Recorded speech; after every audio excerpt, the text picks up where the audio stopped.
Welcome to Comicazi Videodrome. This is Miracle Max. That's Comicazi Mike. And we are here to talk about the comics you should be reading. New, old, graphic novels.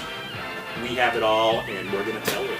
And we're going to talk to you guys about Bone by Jeff Smith.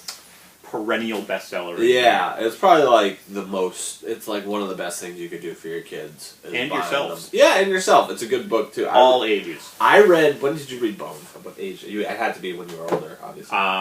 Maybe 10 years ago.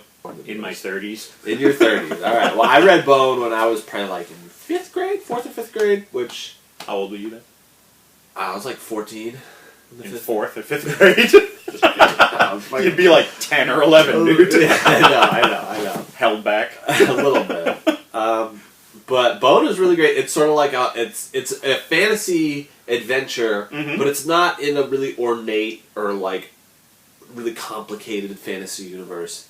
What is Bone exactly? I'm trying to remember for the life of me. He's just a little... He's a little like Pillsbury cookie dwarf guy thing. His I guess his skin color is reminiscent of Bone White. So that's where he gets his name Bone. But there's all sorts of other little bones in this kingdom. There's Phone Bone, and there's Funny Bone. Yeah. I think those are the 3 big bones, so there's kind of like bone brother things. Like I said, it's fantasy, but it's not dumbed down by any means. Just because it's not like accessible to Lord of everyone. the Rings, but it's more fairy tale than fantasy. But it's where fairy tale and epic fantasy sort of meet. That's as good a description as possible, I think. Yeah. Right there. So you probably heard about this.